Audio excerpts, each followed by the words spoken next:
I noticed it on a Tuesday night. Nothing special about the day. No storms, no power outage, no bad dreams beforehand. Just me, my apartment, and the mirror in my bathroom that I'd walked past 1,000 times without ever really seeing.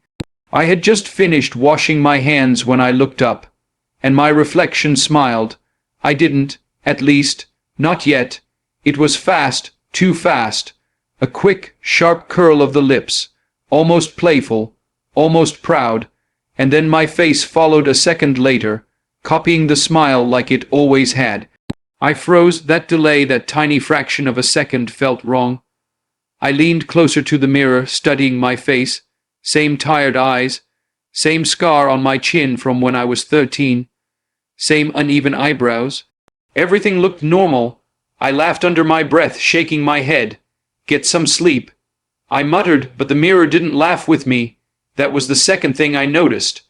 I turned off the bathroom light and went to bed, but sleep didn't come easily.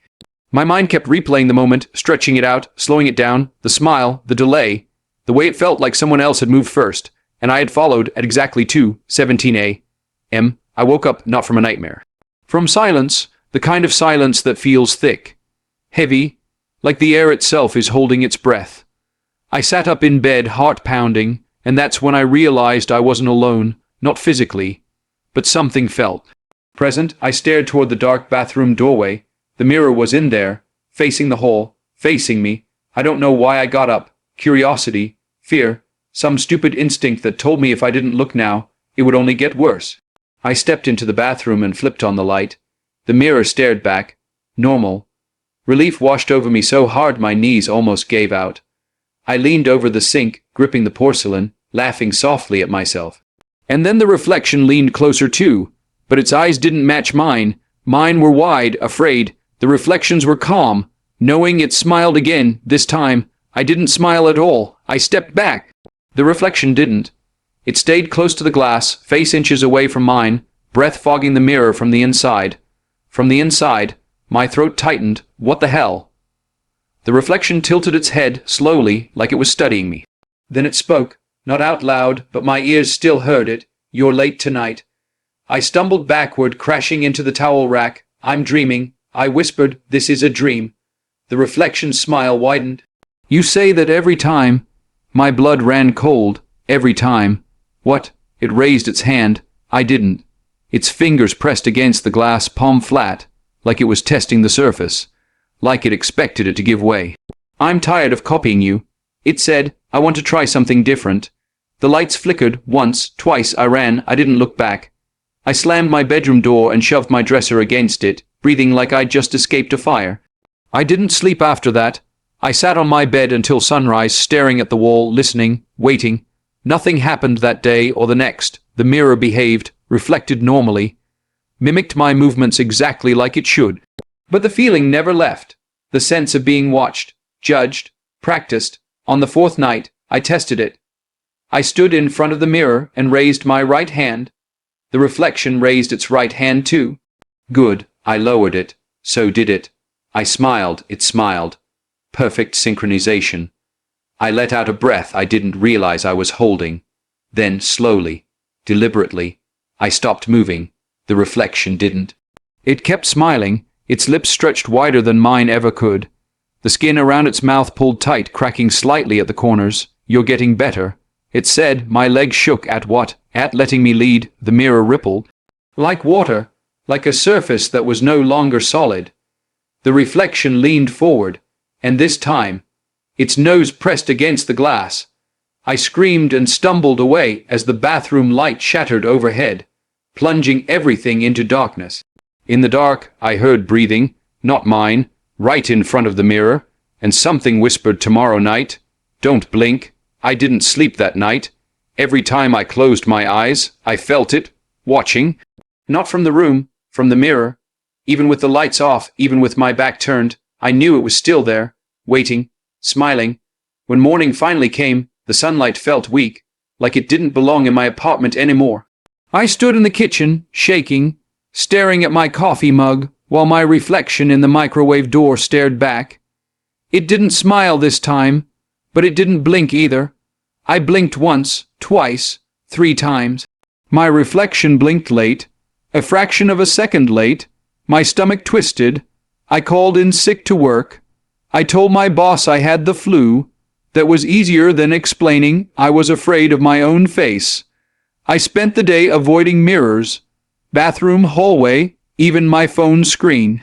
I covered the bathroom mirror with a towel, then another towel, then a bedsheet, like fabric could stop something that wasn't physical.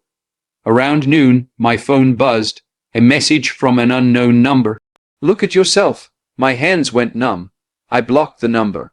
Another message came immediately. You're falling behind. I threw my phone onto the couch like it had burned me. Behind me a soft sound. Fabric sliding. I turned slowly. The towel on the bathroom mirror had shifted, just a little, like someone had tugged it from the other side. No. I whispered. No, no, no. I grabbed the towel and yanked it down. The mirror was empty, not dark, empty, no reflection at all. I staggered back, heart slamming. I stepped closer, waving my hand in front of the glass. Nothing. Then the reflection faded in, slowly, like an image loading on bad internet. My face appeared, pale, eyes sunken, lips dry. Relief washed through me until it spoke. You're starting to notice the delay, aren't you? Its mouth didn't move. The voice came from inside my head. I screamed and stumbled back, crashing into the sink. The reflection tilted its head, studying me the way a doctor studies a patient. You used to smile naturally. It continued. Now you hesitate. What are you? I whispered. It smiled. Perfectly. I'm what you leave behind every time you look away. I shook my head violently. You're not real. The smile twitched. For the first time it looked annoyed. Say that again. It said, I didn't. I ran.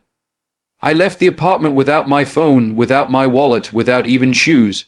I didn't stop until I reached my sister Emily's house across town. When she opened the door and saw me shaking on her porch, she didn't ask questions. She pulled me inside and wrapped me in a blanket. You look like you've seen a ghost, she said. I laughed weakly. Something like that. I avoided her mirrors too. I kept my head down, my eyes on the floor. When Emily handed me a glass of water, I saw my reflection ripple faintly in the surface. It blinked late. I dropped the glass. Water shattered across the floor. Emily stared at me. Okay. You're telling me what's going on. I told her everything. She listened without interrupting, but the color drained from her face as I spoke. When I finished, she whispered, That's not possible. I know. I said, But it's happening. She swallowed hard. When did it start? I thought back. The night I smiled at myself too long. The night I felt proud, confident, like I finally liked who I was becoming. It started when I looked at myself and didn't hate what I saw. I said. Emily went quiet. Then she said something that made my blood run cold. There's a story like that. I looked at her. What story? She hesitated. My college roommate's grandmother used to tell it.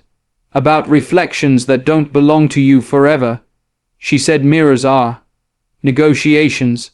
Negotiations for what? For identity. Emily stood up and walked to the hallway mirror. My heart leapt into my throat. She looked at her reflection, smiled. The reflection smiled back. At the same time, nothing happened to her. I said weakly. Emily turned to me. Because she hasn't been losing time. What do you mean? She frowned. Have you been forgetting things lately? Small gaps. My mouth went dry. I hadn't told her about that. The missing minutes. The times I couldn't remember how I'd gotten somewhere. The way my reflection sometimes looked. Rested. When I felt exhausted. Yes. I whispered. Emily's voice dropped.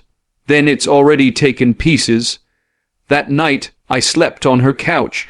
No mirrors in sight. For the first few hours, nothing happened. I almost convinced myself the thing couldn't follow me.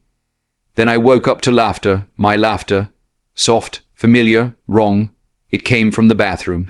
I stood slowly, my pulse roaring in my ears. The bathroom door was cracked open, light spilling onto the hallway floor. Emily's voice whispered from inside, Don't come in.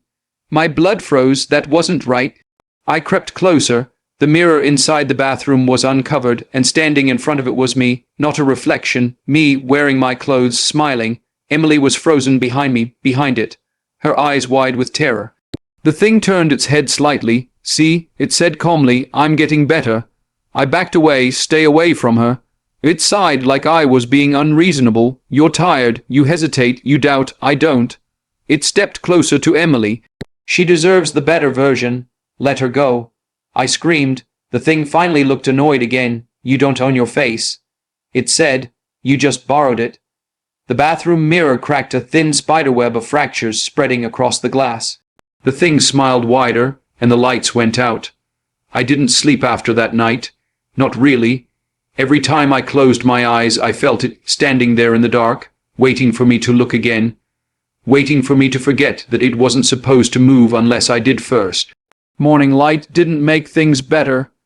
It made them worse. Because in daylight, I could see the details more clearly.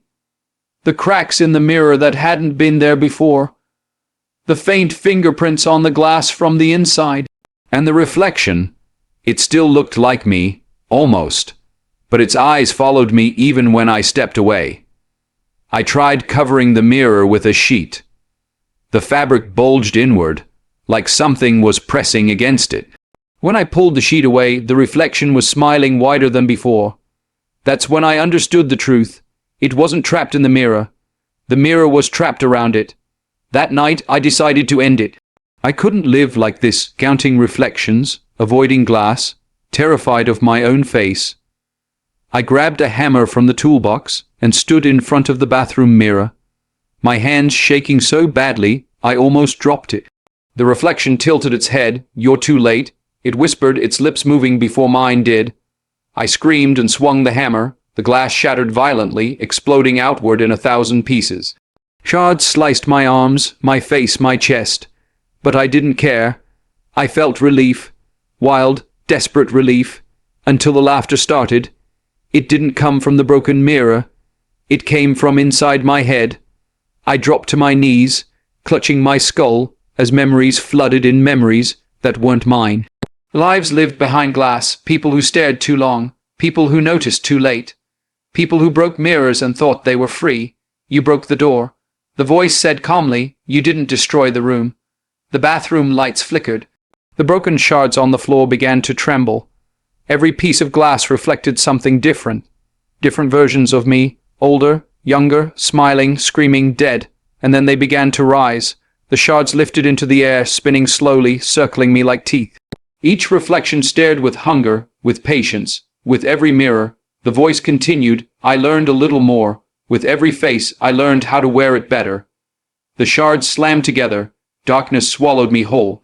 When I woke up, I was lying on the bathroom floor.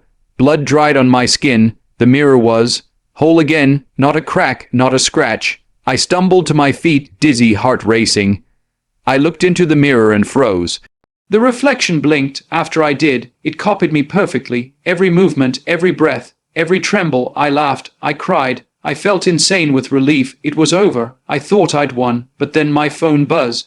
A notification from my front camera. New image saved. I opened it. The photo showed me standing in front of the mirror, smiling. I wasn't smiling. I looked up. The reflection still was, and then, slowly, it raised its hand and pressed its palm against the glass.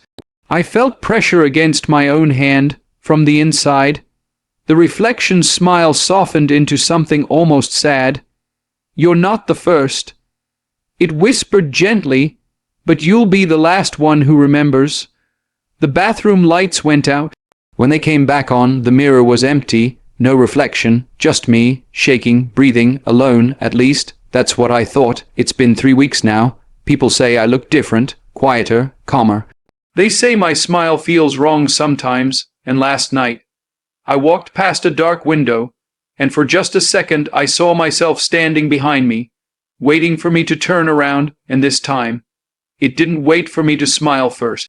The end.